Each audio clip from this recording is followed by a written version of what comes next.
Warhammer 40K fan story by Maxwell Strathorn. War versus the greater good. Battle for Okeer. Chapter 1. Anticipation expanded. Okeer, a gem in the vast expanse of the void, pulsed with vibrant life. The newly risen city of Kiran was an architectural marvel, a mesh of Tau artistry and functionality. While it bore the unmistakable aesthetics of Tau design, sleek lines, dome-shaped structures, and fluid geometric patterns, there was also a palpable tension in the air. Commander Skyfire, his armor etched with the marks of countless battles, stood atop the primary command spire. The horizon was filled with the orange and purple hues of a setting star, but his thoughts were elsewhere, consumed by the intelligence reports on his holodesk. The recon drones had captured images of Ork warbands, their numbers beyond counting, each individual a scarred, muscular engine of war. Beneath the city's serene surface, there was frantic activity. Cadre fireblades barked orders, and fire warriors trained their aim on distant targets, their faces grim. The city's streets echoed with the march of battlesuits, the hum of drones, and the distant thud of artillery testing. Ethereal Anva's hologram shimmered to life beside Skyfire, his usually serene face marked with concern. "Skyfire," he began, voice steady but with an undercurrent of urgency. "Okeer represents hope, a beacon for the greater good in these dark times. We cannot and will not lose it."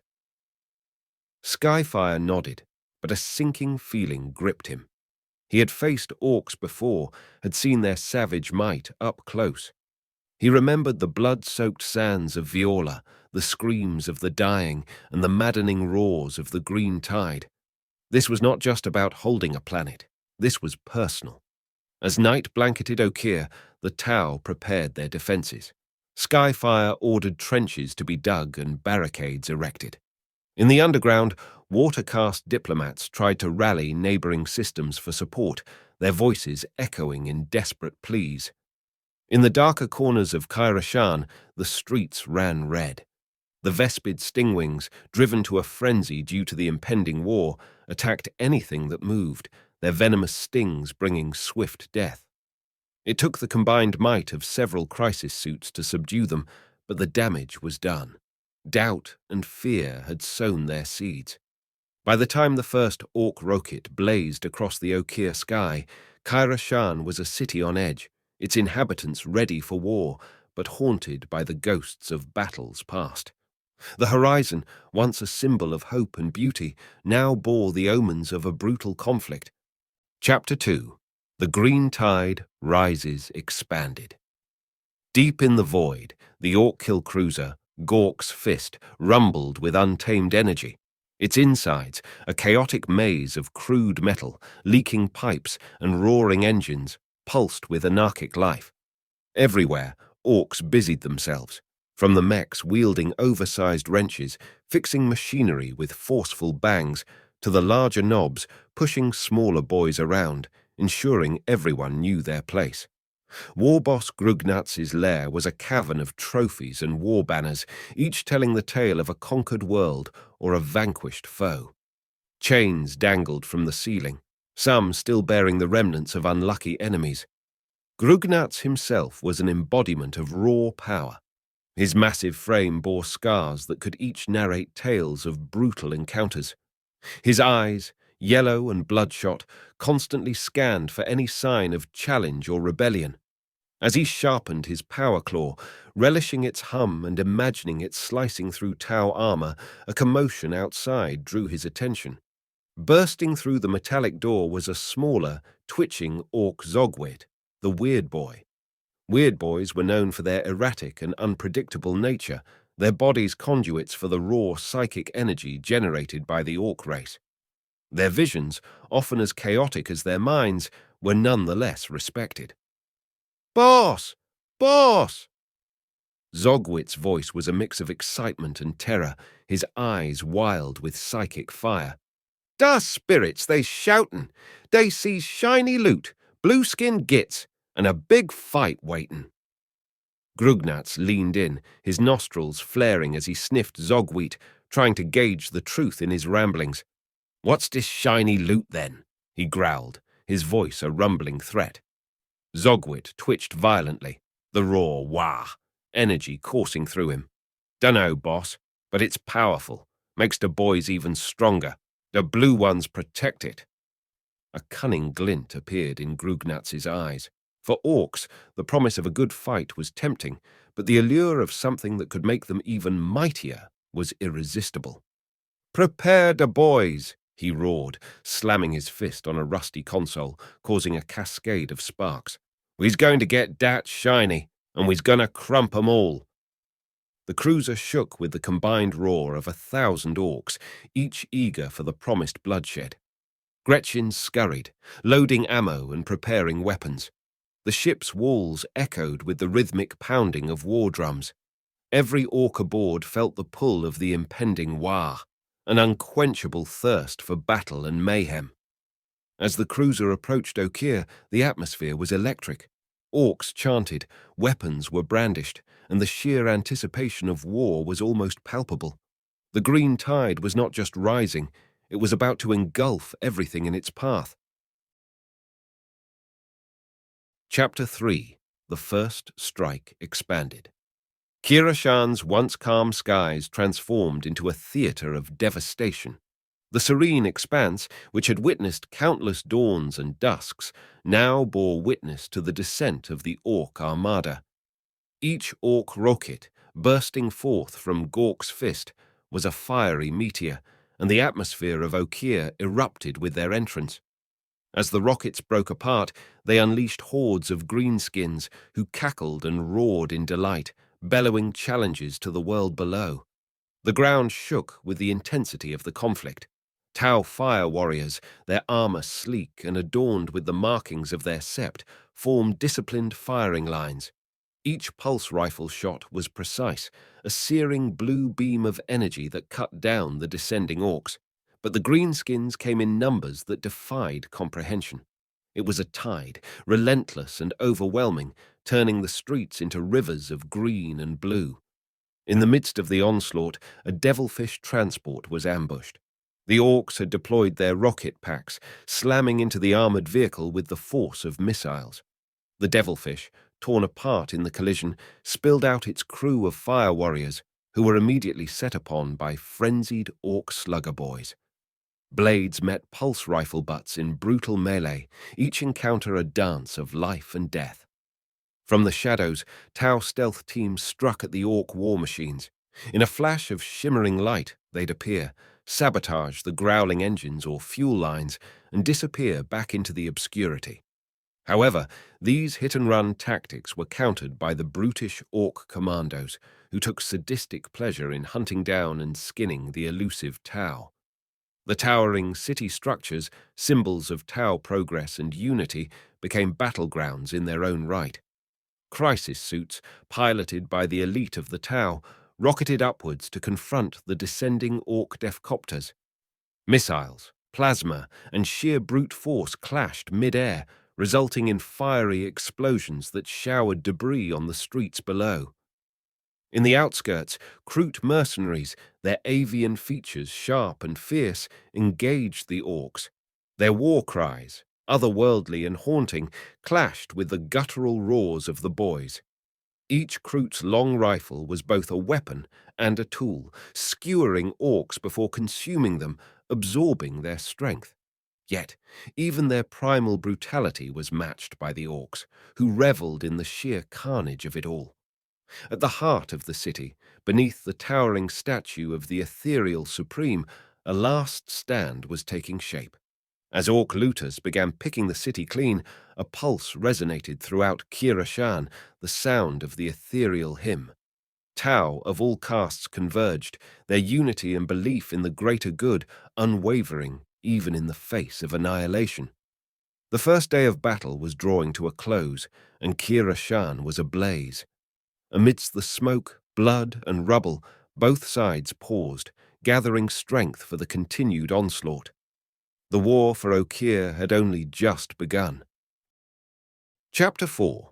Descent into Madness. Expanded. Beneath the surface of Okeer lay the labyrinthine tunnels of Kiran underground, a vast expanse of interconnected chambers and corridors that served as both refuge and tactical advantage for its inhabitants. As the battle raged above, another conflict brewed below, one of shadows, treachery, and nerve. Shasui Tolan led his team of pathfinders through the narrow corridors, their advanced sensor arrays picking up every minute vibration and whisper of movement. It was said that the tunnels had been inhabited long before the Tau's arrival, and tales of ancient, lurking horrors were often whispered among the Firecaster cadres. However, the Pathfinders were not prepared for the reality that awaited them. Distorted echoes of laughter, part mechanical, part deranged, ricocheted through the tunnels. Ork mechs, driven mad by their insatiable lust for shiny loot, had delved deep, taking enslaved Gretchens and whatever crude machinery they could loot from the surface. The mechs were in search of an ancient power source believed to be buried beneath Kiran, a relic of a bygone era that could amplify their wah energy manifold. Tolan's team stumbled upon a chamber of horror. Gretchens were strung up, their bodies forcibly fused with scavenged Tau technology. Some twitched and sparked, while others, their sanity long gone, chanted deliriously about the big shiny. The gruesome sight was a testament to the Orks' twisted experiments and the depths of their madness. But the true terror lay ahead. Deep within the tunnels was a cavern illuminated by the eerie green glow of raw wah energy.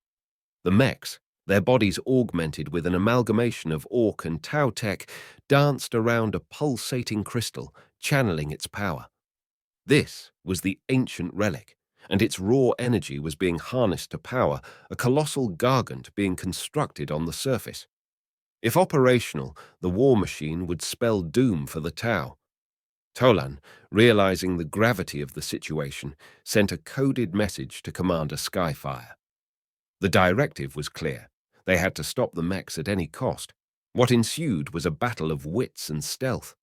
Markalites targeted the mad mechs, guiding in pinpoint railgun strikes from the surface. The cavern shook with every impact, but the Orks fought with relentless fury, their raw strength and unyielding determination fueled by the wah energy. In the midst of the chaos, Zogwit, the weird boy, entered the cavern, his psychic presence a storm of fury and madness. Sensing the potent energy of the relic, he unleashed a tidal wave of psychic force, aiming to consume both friend and foe. The very walls of the cavern seemed to weep and scream as reality itself warped. Shasui Tolan, his senses overwhelmed by the psychic maelstrom, made a desperate choice. Detonating a series of seismic charges, he intended to bury the relic and the madness it attracted. The underground shook violently, collapsing sections of the labyrinth and sealing the relic's chamber. As dust and debris settled, a chilling silence enveloped the underground. The relic was buried, but at a terrible cost. The Pathfinders were either trapped or lost, their sacrifice a grim testament to the horrors of war. Above ground, Kiran mourned its fallen, even as it prepared for the next wave of the Ork onslaught. Chapter 5. The Iron Behemoth rises, expanded above. The charred and smoking remnants of once proud structures stood as bleak witnesses to the devastation. The previous days had taken a toll on both the Tau and the Orks, with neither side yielding. But the morning of the third day brought with it a shadow that darkened the horizons, casting an oppressive pall over the beleaguered city of Kiran. The Gargant, a monstrosity of crude Ork engineering and stolen Tau technology, towered over everything. Cobbled together from parts of wrecked battleships, fallen buildings, and whatever else the Orks deemed killy enough, it was an embodiment of pure destruction. Powered in part by the salvaged energy from the underground relic, its very steps caused tremors, and its weapon arrays promised annihilation. Commander Skyfire, rallying his forces atop a heavily fortified bastion, felt a chill run down his spine. He had faced Gargants before, but this one was different. Its fusion of technologies and the pulsating wah Energy made it unpredictable and immensely powerful. But it wasn't just the Gargant that posed a threat. War boss Grugnats, sensing the fear and desperation of the Tau, ordered a full-scale assault, intending to drown Kiran in a sea of green. From the east, Ork trucks and war bikers roared, their engines spitting fire and their riders bellowing war cries. From the west, gun wagons and battle wagons, loaded with boys and heavy artillery, advanced. Above, Dakajets and fighter bombers ruled the skies, launching strafing runs and dropping crude yet devastating bombs. The city, already battered, was about to face its greatest challenge. Yet, the Tau spirit was unbroken. Guided by the ethereal caste and motivated by the principles of the greater good, they fought back with unmatched discipline and precision. Railgun shots from hammerhead tanks pierced the advancing Ork vehicles, each shot creating massive explosions. Broadside battlesuits launched volleys of missiles, targeting key points in the Ork advance. The skies lit up as riptides took on the Ork aircraft, their burst cannons and heavy plasma rifles singing a song of defiance. But the Gargant was the true test. Skyfire, piloting his customized X-85 Enforcer battlesuit, led a squadron of crisis suits in a daring aerial assault. Using their jetpacks, they landed on the Gargant, seeking weak points and attempting to sabotage its weapons. The massive war machine retaliated, its surface crawling with Ork defenders and automated defense systems. Many Tau fell, but their sacrifices paved the way for a crucial discovery, a vulnerable energy conduit linked to the Gargant's primary cannon. Shazivra Lakar, one of Skyfire's most trusted lieutenants, made the ultimate sacrifice. Carrying a fusion blaster, he charged the conduit, releasing its energy in a concentrated burst. The resulting explosion tore through the Gargant, crippling its main weapon. Yet, the Behemoth was far from defeated. Enraged, it turned its attention to the city's center, intending to crush the Tau's spirit by destroying their last bastion. Buildings crumbled beneath its weight, and streets were obliterated with each step. The final confrontation was imminent, and the fate of Okeer hung in the balance. As the dust settled over the scarred landscapes of Okeer, the once bustling world bore the deep wounds of a conflict it never asked for. The Gargant's remains lay strewn about, a grim testament to the power of unity against overwhelming odds. The Tau, though victorious, had paid a heavy price. Commander Skyfire stood atop the ruins of the central bastion, his armor battered and scorched. With him, the remnants of his firecaste, each bearing the weight of the lives they had taken and the comrades they had lost. The ethereal caste, recognizing the profound sacrifices made, declared a day of remembrance for Okeer, ensuring that the heroism and tragedies of this battle would echo throughout Tau history. In the underground ruins, remnants of the relic's energy pulsated, its true power buried but not extinguished. Tales of its potency reached far and wide, becoming the stuff of legends, drawing treasure hunters and adventurers from across the galaxy. The Orks, though beaten back, were far from defeated. Their culture thrived on conflict, and tales of the big scrap on Okeer only fueled their fire for more battles. Warboss Grugnats, though injured, managed to escape with a portion of his horde. His reputation grew as the Ork who challenged the Tau and lived to tell the tale. He became something of a legend, his tales inspiring young Orks to pursue their own paths of destruction. Kiran slowly began to rebuild, but its people knew things would never be the same. The planet became a beacon for those who sought to study the aftermath of war, its landscape serving as a haunting reminder of the cost of conflict. Trade routes shifted, and a new age of prosperity beckoned, but the shadows of the past lingered. As years turned into decades, the battle for Okeer became both a symbol of hope and a cautionary tale. Hope, for it showcased the indomitable spirit of those who defended their home against insurmountable odds. A cautionary tale, for it served as a grim reminder of the unending cycle of war in the 41st millennium, where even the most profound victories bore the weight of sorrow. In the vast annals of galactic history, Okeer would be remembered not just for the battle, but for the stories of individual bravery, sacrifice, and resilience that defined it. A testament to the idea that even in the darkest times, there are stories worth telling. Thank you for journeying with us through the tumultuous landscapes of Okeer. We hope you enjoyed this dark narration from the Warhammer 40K universe. Your support means the galaxy to us. If you found this tale captivating, please consider liking, sharing, and subscribing for more epic tales from the grimdark realm. Remember, in the vast expanse of the 41st millennium, your voice matters. Leave us a comment with your thoughts, and may the greater good guide you until our next story unfolds.